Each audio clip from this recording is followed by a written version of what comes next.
Ya, bismillahirrahmanirrahim. Kepada yang masih ada di luar, silahkan untuk menempati tempat eksklusif ya. Eksklusif, insya Allah eksklusif, karena kursinya sendiri tidak berdua, mejanya ada yang bertiga barangkali. Jadi kita sepanjang sejarah ya, sepanjang sejarah ngopi ini eksklusifnya begini. Biasanya ngampar, ya. Ngampar, lesehan ya Badit. Sekarang insya Allah sekarang belajar sedikit demi sedikit kita dengan media, memaksimalkan media yang ada, baik itu medsos Facebook, IG, atau insya Allah nanti ke depan lagi diperjuangkan membuat sebuah studio dakwah namanya Ngopi FM, Ngopi TV sama Ngopi Channel. Jadi mohon didoakan saja.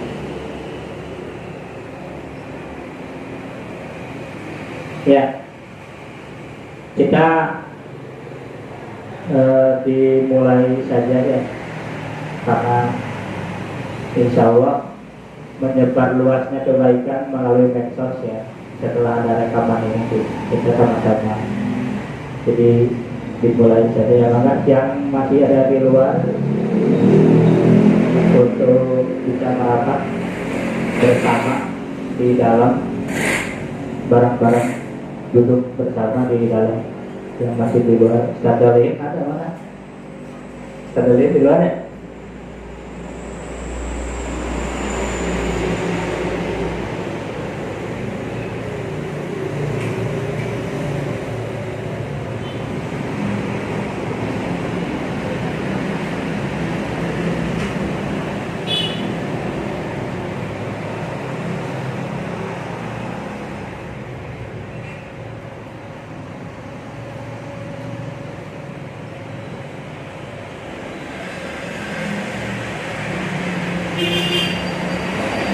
Ini udah di videoin kan? Udah. Ya, bismillahirrahmanirrahim. Assalamualaikum warahmatullahi wabarakatuh. Bismillah, alhamdulillah, alhamdulillahi haqqa hamdi, wassalatu wassalamu ala rasulillah Muhammad sallallahu alaihi wasallam wa ala alihi wa sahbihi ajma'in, amma ba'd. Puji syukur kita panjatkan kepada Allah Subhanahu wa Ta'ala, yang dimana atas berkat rahmatnya, atas ridhonya kita bisa berkumpul bersama di sini dalam acara rutinan ngopi, kopdar ngopi. Jadi sedikit ingin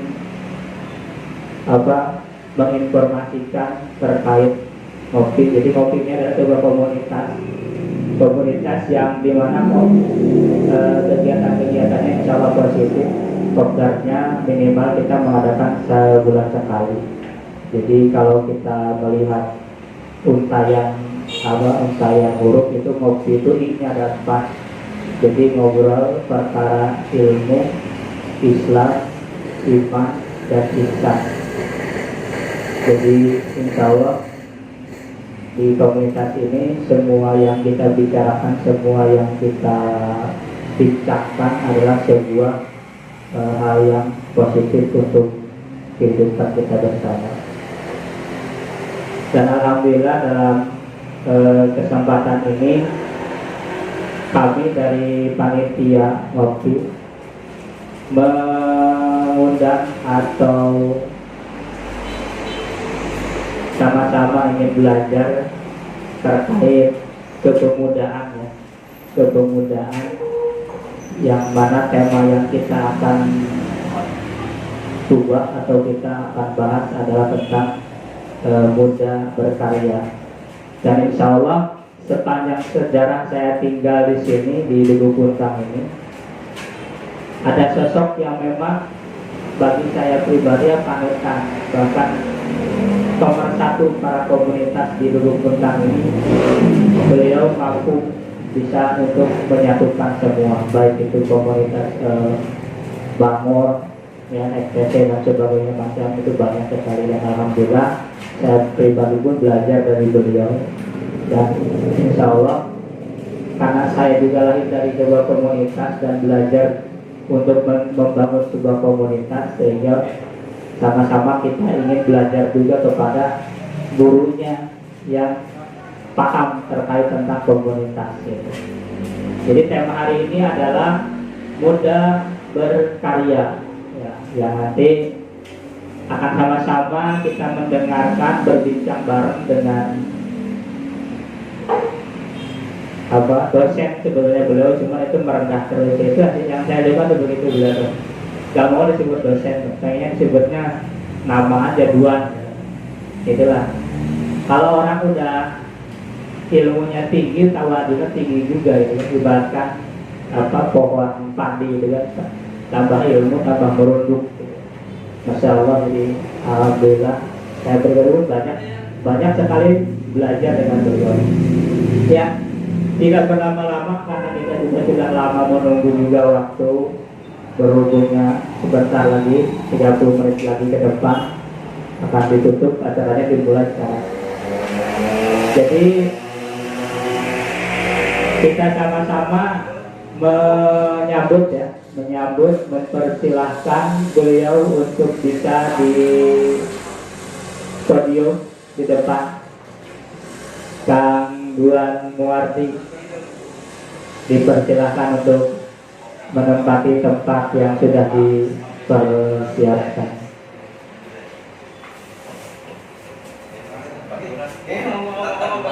Ya, sekali lagi bahwa beliau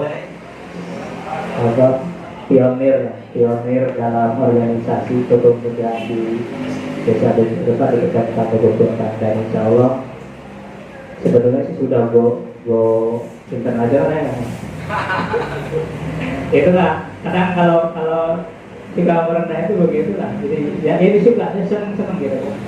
Jadi ya tipu beliau memang sebetulnya sudah di atas, cuman itu nggak mau di atas. Jadi pengennya tawadu terus. Ya alhamdulillah masalah. Kamu bener ini di udah di ini kan jalan.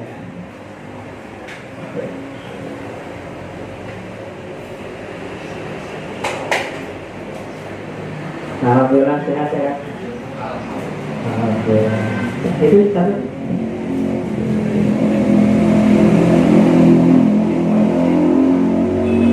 Ya, jadi sebelum kita sama-sama berbincang, saya perkenalkan dulu. Jadi beliau ini adalah, karena kita berbicaranya komunitas, berbicaranya ke depan adalah tentang kepemudaan, tentang karya.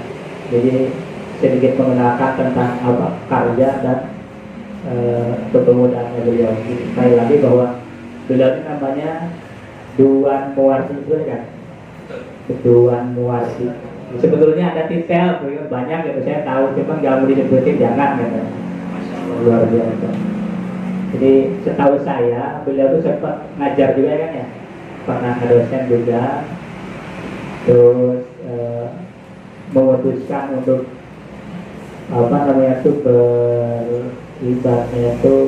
berkiprah di dunia kepemudaan dan pemberdayaan, dan azam beliau memang begitu, tawadunya beliau. Jadi sebelum ke beliau, jadi banyak turunan-turunan atau program-program yang sudah beliau ciptakan dan memang sudah sangat merasakan masyarakat di sekitarnya. Dari mulai dulu kampung si Kado ya, kampung Doe, Sinergi. Kampung Doe. Ini lebih jelas nanti dikupas oleh beliau sendiri. Nah, jadi sebelum beliau, pertanyaan pertama mungkin langsung tahun sampai beberapa menit ke depan. Kalau ada waktu 30 menit nanti ke depan. Jadi terkait muda berkarya nih kan, terkait muda berkarya ya, sepengalaman Kang Dua. Jadi tentunya nanti diawali dengan perkenalan dulu ya, dengan biografi seperti apa perlunya. Jadi sepengalaman, sepengetahuan tentang pemuda supaya bisa berkarya itu kira-kira bisa dimulai dari mana, atau langkah awal bagi kita nih yang baru nongol ya kayak saya kan komunitas ngopi kan baru nongol gitu kan. Tapi impian sudah kemana-mana gitu, sudah sangat mimpinya udah macam-macam.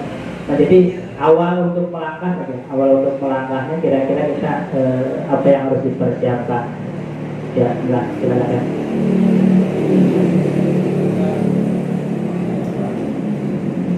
Bismillahirrahmanirrahim. Assalamualaikum warahmatullahi wabarakatuh. Alhamdulillah wa syukur wa la haula wa la quwwata illa billah wa sallallahu alaihi wasallam. Terima kasih Kang Megan, sahabat saya yang selalu fight dalam segala cuaca dan keadaan, serta teman-teman komunitas ngopi ataupun komunitas yang lain yang hadir. Perkenalkan, saya Duan Wardi. Saya hanya anak kampung yang tadi ceritakan oleh Kang Megan itu perlu berhenti. Jadi saya hanya seorang hamba Tuhan yang memang menjalankan tugasnya. Saya kelahiran 15 Oktober 1983. Sebetulnya tidak begitu muda lagi, bukan di golden age, tapi sudah melewati golden age. Tapi saya berusaha bagaimana sisa umur hidup saya kira-kira bisa bermanfaat untuk diri saya, keluarga saya, lingkungan saya. Intinya begitu. Kawan-kawan semuanya, saya melihat bahwa anak-anak muda ataupun secara umum manusia ketika dilahirkan itu sudah punya tugas masing-masing. Terlahir sudah diberikan blueprint sama Allah Subhanahu wa taala. Cuma persoalannya ada yang kemudian sadar dan ada yang tidak sadar. Makanya ada istilah kenalilah dirimu maka engkau akan mengenali siapa Tuhanmu. Maksudnya apa? Maksudnya menurut versi saya bahwa semakin orang mengenal diri, membaca diri, kemudian mengeksploitasi yang ada dalam diri, mengeksplorasi yang ada dalam diri, maka sesungguhnya nanti lama-lama blueprint yang tadi yang ada dalam diri manusia itu akan terbuka dan dia paham bahwa apa tugasnya di bumi yang Allah titipkan pada dia. Nah, anak-anak muda sebetulnya juga mereka masing-masing punya hobi, punya kecenderungan, punya sesuatu yang mungkin ingin diakui dan sebagainya. Ketika saya bertemu dengan berbagai macam anak muda misalnya, saya lebih suka mendengar daripada saya ngomong. Lebih suka mendengarkan keluh kesah mereka. Biarkan saya jadi aspal, nggak apa-apa. Tapi kemudian di situ saya paham, oh ternyata apa yang dikeluh kesahkan, apa yang menjadi gemuruh hati mereka itu, bahwa diantaranya adalah mereka itu butuh wadah, mereka butuh didengar, mereka butuh ada yang menemani dalam proses tumbuh kembang, mereka butuh disupport dan sebagainya. Dan pada umumnya anak-anak muda yang ada itu adalah, mohon maaf, mungkin tidak seperti kawan-kawan yang ada, yang kelihatannya wajah-wajah surga itu bersinar di wajah. Tapi teman-teman yang saya temui, mereka itu wajahnya masih jauh dari cahaya. Sehingga kemudian siapa yang akan menemani mereka? Jarang sekali yang mau kemudian menemani proses kembang mereka, mendengarkan keluh kesah mereka, memfasilitasi apa yang mereka mau dan sebagainya. Nah, akhirnya saya berpikir dia juga, artinya saya harus menjadi saya harus membantu mereka. Makanya mungkin dari segi penampilan saya ya begini. Artinya saya menghindari pakaiannya yang kayak Kang Megan ini. Karena ketika melihat yang begini, mereka agak sungkan Mereka agak segan. Karena apa? Baunya masjid, baunya kajian agama Islami. Nah, akhirnya dari segi pakaian saya coba mengemas, dari segi sesuatu yang bisa menjadi pemersatu bangsa, yaitu perokok ya. Saya juga perokok gitu. Jadi saya dari hal-hal yang begitu saya coba tampilkan, yang pada akhirnya kira-kira mereka nggak canggung lagi dengan saya. Dan lambat laun memang ada semacam chemistry yang terbangun antara saya dengan teman-teman di beberapa komunitas ya, meskipun tidak banyak. Nah, di situ terbukti ternyata mereka itu butuh asbab, mereka butuh tempat keluh kesah, mereka butuh teman menemani nih perjalanan mereka. Ketika mereka ingin melakukan suatu program, tinggal nongkrong aja di situ sudah cukup, nggak perlu banyak bicara lagi, nongkrong hadir gitu, nggak banyak peran saya ketika mereka melakukan kegiatan. Ketika mereka melakukan hal yang salah, saya nggak ngomong apa-apa, biarin aja. Toh itu mereka sedang berproses. Saya tidak akan mengatakan halal dan haram, tidak. Karena apa? Mereka sendiri sebetulnya yang nanti akan menemukan bahwa apa yang mereka lakukan jika itu salah menurut aturan Allah, mereka sendiri yang pada akhirnya akan mengaku, oh ini salah, saya tidak akan melakukannya lagi. Cuma persoalannya adalah butuh waktu untuk sampai ke titik itu. Nah, itu yang saya rasakan. Kemudian dari anak-anak muda yang seperti tadi, kemudian ada juga anak-anak muda yang saya kira butuh wadah. Ada yang ahli di bidang sosial media, manajemen sosial media, ada yang ahli di bidang di pertanian, ada yang ahli di bidang desain, ada yang ahli di bidang bla bla bla. Ternyata mereka juga butuh wadah. Mereka juga butuh seseorang yang mau menemani, mau katakanlah membantu mereka, yang pada akhirnya terjadilah beberapa mungkin organisasi-organisasi yang kemudian kami bentuk. Misalnya saya ketika itu di Karang Taruna Sinar Jawa. Kemudian supaya karakter ini bermetamorfosa, maka daripada kegiatan itu proposal lagi, minta duit lagi ke masyarakat, proposal lagi, malu lama-lama. Akhirnya ya udah menggagas kita gimana kalau kita bikin usaha ekonomi produktif. Dan ketika itu kami diskusi mencari apa sih potensi yang ada di Sinar Jawa. Oh ternyata nggak ketemu. Kalau nggak ketemu, bagaimana kalau kita membuat potensi baru yang pada akhirnya bergerak di bidang peternakan. Walaupun sekarang akhirnya ada di titik di layanan jasa akika Kampung Domba itu. Ya kelompok. Sampai sekarang dikelola kelompok. Gitu. Kelompok. Kemudian yang kedua, karena kebutuhan masyarakat terkait dengan bagaimana mendorong perekonomian di desa. Akhirnya kita berkumpul dengan teman-teman Karang Taruna, kemudian para penerima manfaat bantuan sosial, dibentuklah Sikado, Operasi Sungai Kampung Domba. Itu di tahun 2016. Alhamdulillah usianya sudah 5 tahun. Selain itu ada juga yang menjadi kebutuhan masyarakat, yaitu di mana secara sosial mereka itu termarginalkan atau jarang yang menyentuh. Untuk mengakses bantuan dari pemerintah juga susah. Karena apa? Tidak punya kakak kadang-kadang, yaitu golongan lansia, mak-mak. Maka kami buatlah yang namanya filantropi kado berbagi. Yang ngurusin anak yatim banyak, yang ngurusin para janda banyak. Tapi siapa yang ngurusin mak-mak sebatang kara? Siapa yang ngurusin emak-emak yang sudah tua renta, tidak produktif, kemudian pikirannya sudah lindung? Siapa yang mau ngurusin? Siapa yang mau berkunjung ke rumah mereka?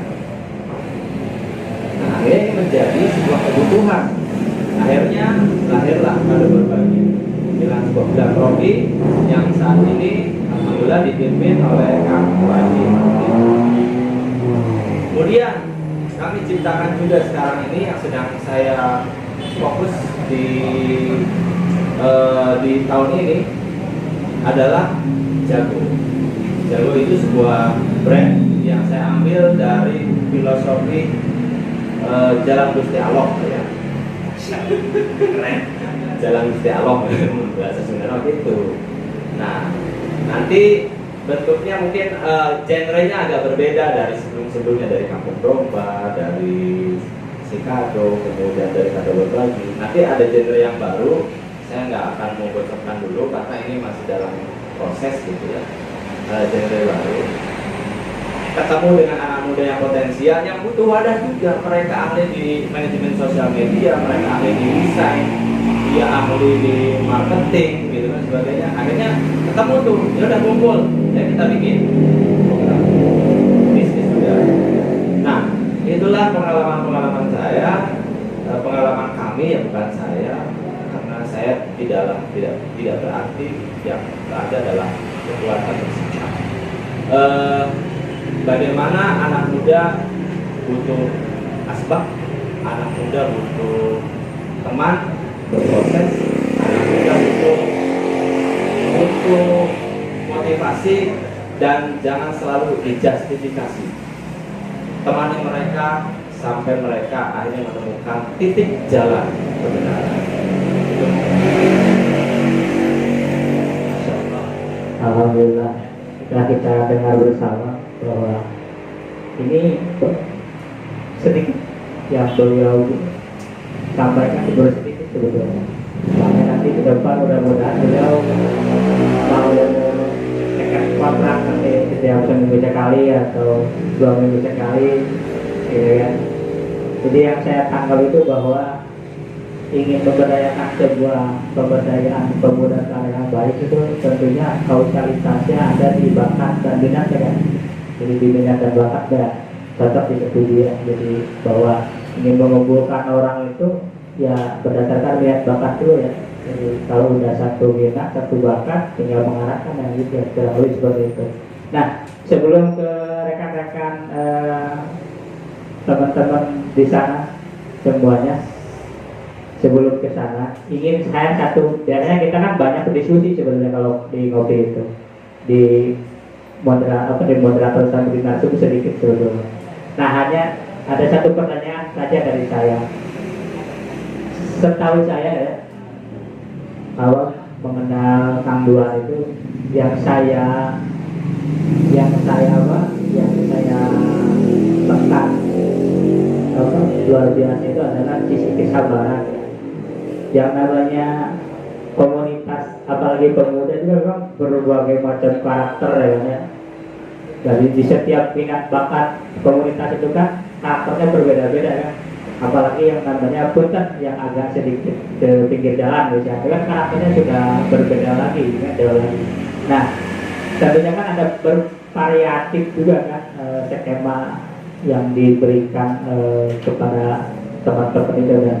Nah, tapi dari situ semua yang saya ingin kuncinya itu adalah kok bisa gitu, sabarnya itu gitu loh. Yang saya ingin tahu tuh kesabaran tingkat tinggi kelas berapa gitu kan, kalau kira-kira. Artinya gini, jadi yang namanya kita ingin mengarahkan itu kan bukan makhluk mati ya teman-teman, tapi makhluk hidup gitu kan. Jadi ingin mengarahkan kepada satu tujuan dengan kondisi karakter yang berbeda-beda kan gitu. Artinya kan kesabaran kan sangat diuji kan, luar biasa kesabaran. Nah, cara untuk pertama kesabaran level berapa PPKM-nya? Kesabaran tingkat berapa gitu kan.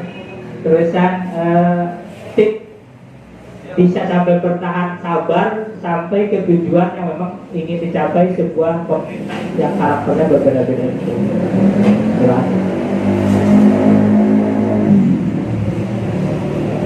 Pertanyaannya sulit dijawab sebetulnya, karena saya juga tidak paham dan tidak sadar kalau saya ini penyabar. Jadi gimana ya? ya udah sih, jadi jalani aja, kemudian banyakin kemakluman. Jadi ada beberapa ilmu yang sedang saya dalami dan belum pernah hatam. Pertama adalah ilmu kemakluman. Ini ketika kita belajar dan menguasai ilmu kemakluman, itu kayaknya hidup tuh ringan, tidak banyak beban. Nah ini yang sedang saya pelajari, dan mungkin nggak tahu sudah level berapa, tapi itu yang saya lakukan adalah pemakluman. Ketika ada teman A yang kemudian dia membelot, kemudian ada teman B yang kemudian dia melakukan secara agama bahwa itu salah gitu ya, saya tidak mengatakan itu haram dan sebagainya. Dan maklum saja, mungkin itu adalah batas pengetahuan dia. Jadi saya hanya punya ilmu kemakluman, sedang belajar, dan kalau saya marah, akhirnya saya jadi bodoh. Ada sebuah pepatah leluhur, anjana ambika, anjana bagika. Anda marah, Anda bodoh. Dan bisa kita lihat bahwa ketika orang marah, akalnya menjadi bodoh. Dia bisa membunuh, dia bisa melakukan apapun di luar nalar. Yaitu yang selalu saya sampaikan. Pertama adalah kemakluman, yang kedua, jika ada sesuatu yang memang bertentangan, saya berusaha tidak marah, meskipun kadang-kadang marah juga. Karena ingat kata pepatah tadi bahwa anjana ambika, anjana bagika. Itu saja Pak. Ya, alhamdulillah, masya Allah. Ilmu baru, jadi levelnya nggak tahu kayaknya. Saking nggak tahunya juga dia banget terdidik kayaknya. Ya, jadi terima kasih, selamat datang tim champion ya dari Martabak Manis ya. Terima kasih atur nuwun sudah menjadi sponsor utama. Ya, teman-teman yang baru datang, jadi sekilas ingin saya jelaskan bahwa tadi sekitar pemberdayaan muda berkarya, tema yang kita berdasari ini. Jadi belajar, bareng-bareng belajar, nanti kita sama-sama diskusi. Biasanya memang kita di ngopi ini adalah lebih banyak berdiskusi ketimbang mendengarkan sebetulnya. Jadi saling sharing, saling sesuatu hal yang baru utarakan, jangan disimpan, dipendam, karena kalau dipendam itu tidak bahasanya tidak abot ya, tidak disalurkan. Jadi tadi sekilas sepintas teman-teman sudah mendengarkan pemaparan dari Kang Dua tentang muda berkarya. Jadi tadi beliau bahwa minat bakat untuk menyatukan sebuah manusia atau orang-orang itu harus berdasarkan yaitu minat dan bakat dulu. Ketika sudah diketahui minat dan bakat, kita akan tahu arahnya yang kita arahkan kemana. Begitu ya kurang lebih. Nah, untuk tingkat kesabaran katanya, jadi belum tahu levelnya berapa. Jadi yang jelas baru bisa pemakluman ya. Jadi pemakluman, jadi baru bisa yang diaplikasikan pemakluman. Saya rasa masih banyak sebetulnya ya, karena kita kan terkait dengan waktu. Jadi sebetulnya selesai jam 21.30 baru 7 menit lagi. Ya, jadi kalau sedikit molor kan ya, sudah biasa. Oke, sebelum ditutup, mungkin teman-teman dari TKC, dari Katro, kajian trotoar, dari para guru yang lain, dari ustadz yang lain ingin memberikan sebuah pertanyaan atau berdiskusi sharing tentang terkait muda berkarya. Bos champion juga nih, beliau luar biasa itu, memberdayakan karyawan sudah sangat luar biasa ya. Jadi boleh nanti sharing-sharingnya apa kuncinya kira-kira gitu kan. Maka siapa kira-kira dari mana?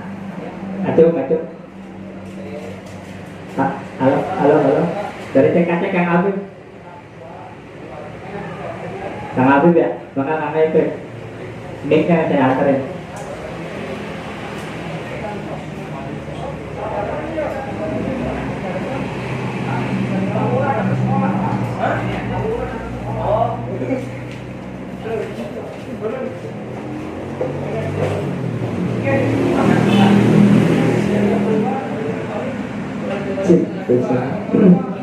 Terima kasih atas waktunya.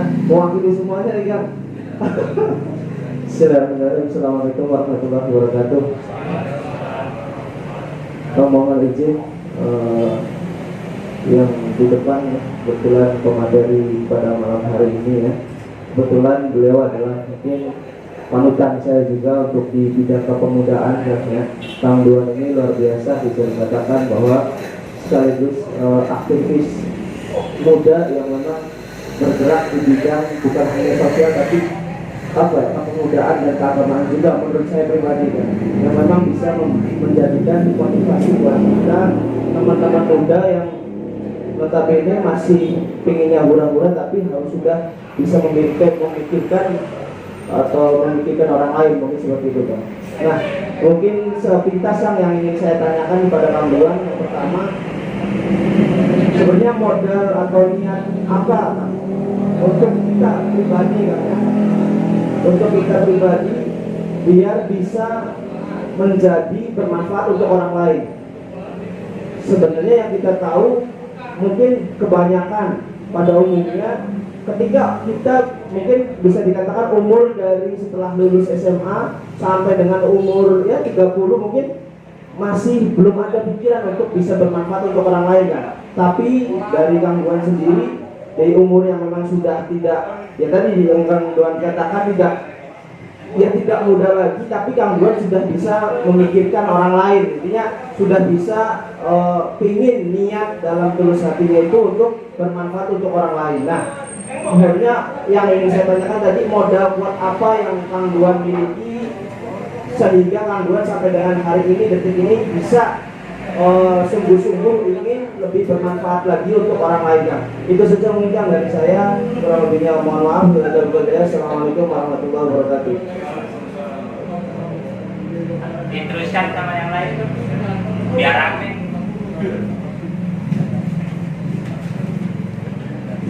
Ya, terima kasih kepada Pak Adit. Beliau nih gede-gede gini kepala sekolah ya, jangan kita gede-gede gitu, gede-gede kecil-kecil. Nah, ya pertanyaannya kalau saya mau pusing, gitu kan jawabnya. Saya nggak mau sama Kang Duan, insya Allah karena pertanyaan dia sama Kang Duan. Jadi silakan ya. Pertanyaan dari orang yang berbobot. Betul kan? Jadi saya harus hati-hati jawabnya. Saya hanya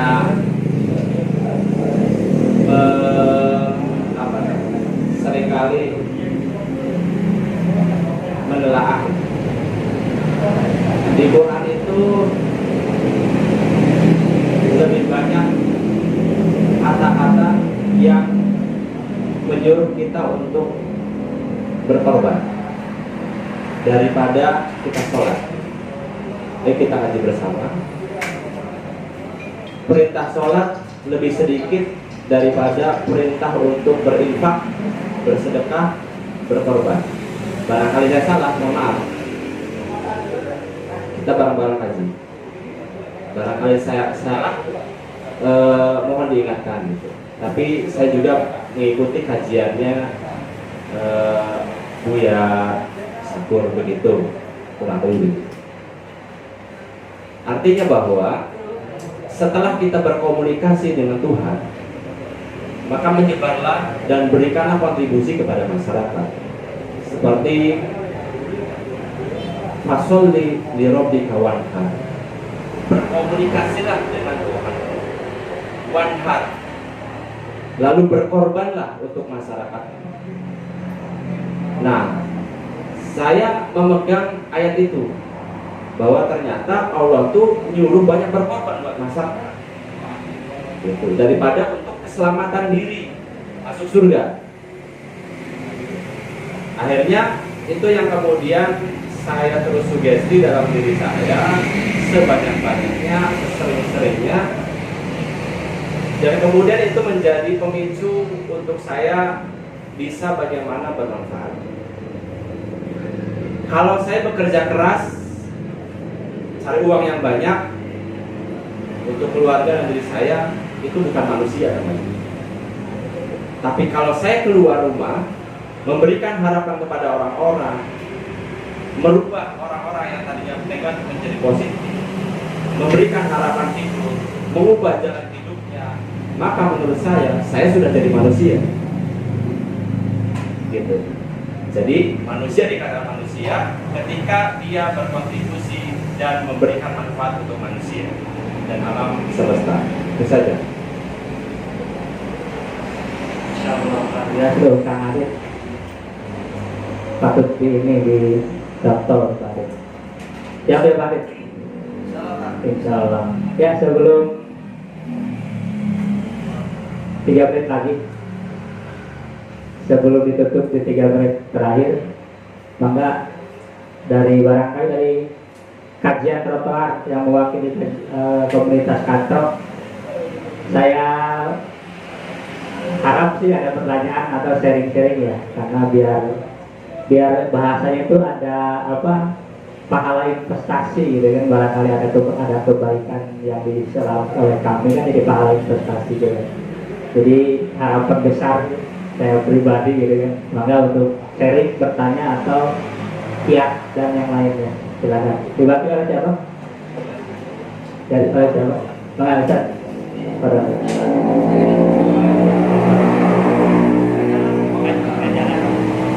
Perkenalan dulu ya. Baik, assalamualaikum warahmatullahi wabarakatuh. Perkenalkan semuanya, nama saya Ilham Zaidin Nurfadila. Kebetulan saya baru lulus, jadi hitungannya pemuda. Baru lulus SMA. Saya perwakilan dari Katro. Katro itu kajian trotoar. Jadi sama konsepnya seperti ngopi ini. Kita di samping jalan gitu, terus bikin kajian, kita merekrut orang-orang yang mungkin butuh tempat untuk mencurahkan isi hatinya gitu. Kemudian saya ingin nanya gini tentang pemuda ya.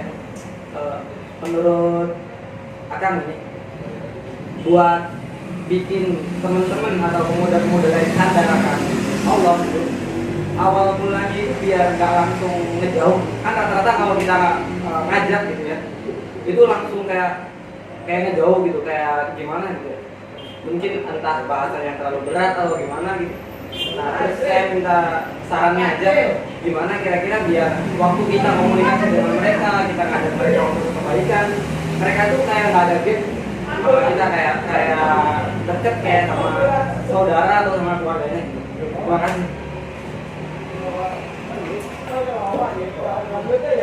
Sebelum alhamdulillah saudara yang mewakili jauh-jauh berarti ya masa nggak ada pertanyaan. Ya terima kasih, semoga Kang Duan untuk dijawab. Terima kasih komunitas Katro. Pertanyaannya luar biasa. Sebetulnya hanya perlu sering latihan, perlu banyak lagi mengenyam pengalaman bagaimana terus berkomunikasi. Karena ketika Rasul menghadapi banyak orang, banyak komunitas, Rasul selalu berbicara dan berperilaku sesuai dengan bahasa kaumnya. Jadi akan ada gap kalau kita tidak berusaha memahami bahasa sebuah kaum.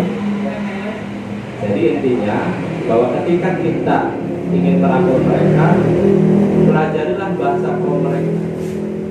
Pelajari apa hobinya, cara bicaranya. Mungkin ada kata-kata yang sebetulnya jorok, negatif, perlu juga kita ucapkan. Nah, misalnya mohon maaf, kirik, udah, apa sih? Emang dosa? Kan enggak, ya kan? Nah, itu salah satu bahasa kaum. Nah, itu seperti yang diajarkan Rasul begitu, sehingga kemudian Rasul bisa diterima oleh banyak kalangan. Nah, begitu juga dengan anak muda itu Kang siapa namanya? Kang Ilham. Begitu juga dengan teman-teman yang lain. Mereka belum butuh untuk diceramahi, tapi mereka lebih butuh untuk mau didengarkan keluh kesah. Mereka lebih butuh untuk ditemani. Mereka lebih butuh untuk difasilitasi. Nah itu udah, gitu aja dulu. Nggak usah masuk ke tujuannya Kang Ilham dulu. Main PS ya main PS aja udah. Main game ya udah, lakoni main game gitu kan. Ikuti dulu aja. Selagi masih bisa di batas wajar, Kang Ilham. Ketika mereka sudah merasa nyaman dengan teman-teman katro, bukan tidak mungkin mereka akan melakukan sesuai dengan tujuannya komunitas katro. Dapatkanlah hatinya, maka engkau akan dapatkan segalanya. Masya Allah, itu baru poin-poin utamanya aja kan menjawab. Intinya kita masih perlu banyak jam tayang bertemu, mengaji, berguru dengan ngopi.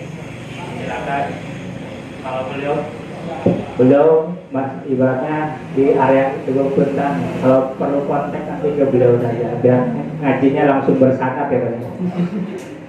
Ya, jadi karena berhubung kita udah lebih 5 menit, jadi kebetulan barangkali besok hari Ahad teman-teman ada acara yang lain, jadi bisa pulang lebih awal. Jadi dari saya sebelum ditutup, ucapan terima kasih kepada Kang Duan. Mudah-mudahan apa yang menjadi namanya pergerakan Kang Duan, tujuan Kang Duan hidup, usaha-usaha yang sudah dilakukan dan yang sedang dilakukan, diberikan kelancaran oleh Allah Subhanahu wa taala, dinilai sebagai ladang ibadah oleh Allah Subhanahu wa taala, dan lancar, sukses selalu. Terima kasih atas silaturahimnya di komunitas ngopi. Sebetulnya komunitas ngopi itu ya banyak rekannya, ada kantor dan sebagainya.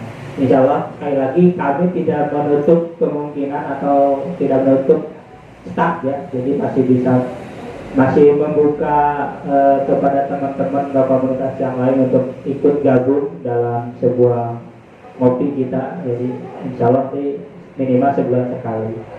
Jadi begitu atau kawan serta acara. Jadi terima kasih juga kepada teman-teman, kepada Martabak Champion, kepada Chicken Shop, kepada apa lagi, ADD Taylor ya, jadi Ali Mafid Blik sama bubur Mas Agus ya. Terima kasih sudah menjadi sponsor dan hadir di sini. Jadi dari kami, dari panitia, dari saya pribadi ada kurang kata, salah kata, atau dari Kang Duan juga sama, atau ada statement closing dulu ya sebelum ke tutup nih.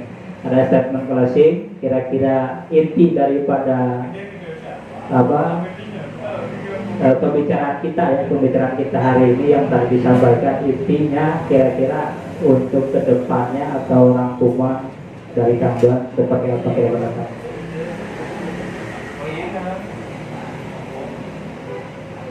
Teman-teman komunitas ngopi yang berbahagia, kami berharap bahwa kalau kita bermain aman, ya paling di musola, di masjid, bermain aman ya. Tapi ada dakwah yang lebih penting daripada itu. Dekati teman-teman yang sedang galau di tongkrongan-tongkrongan, itu adalah tugas kita.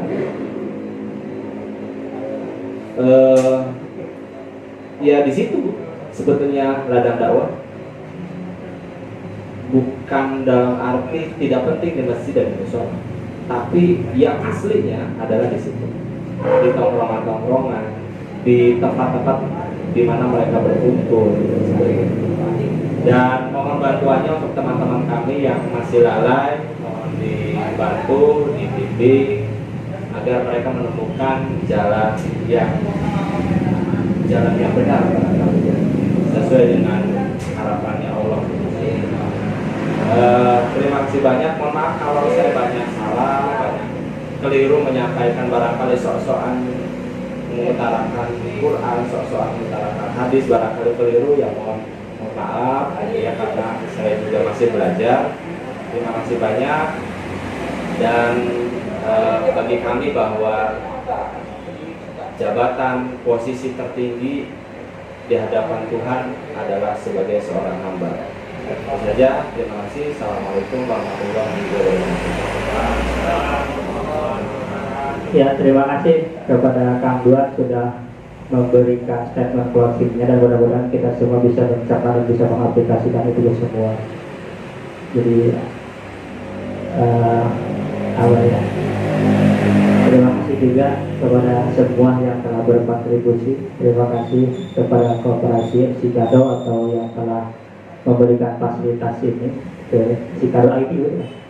Sikado ID namanya atau apa? Sikado Press itu gedung namanya apa? Nah, gedung Sikado ya. Jadi telah memfasilitasi kami di komunitas kopi ini untuk mudah-mudahan ketika kita mengamalkan apa yang sudah kita dapatkan di sini, semuanya mengamalkan, dan insya Allah yang menjadi pemilik atau memberikan fasilitas ini mendapatkan pahala investasinya gitu. Jadi terima kasih, kurang lebihnya dari saya. Kita sama-sama mengucapkan apa? Kibaratul majlis. Subhanakallahumma wa bihamdika asyhadu an la ilaha illa anta astaghfiruka wa atubu ilaik. Billahi taufiq wal hidayah wal inayah. Assalamualaikum warahmatullahi wabarakatuh.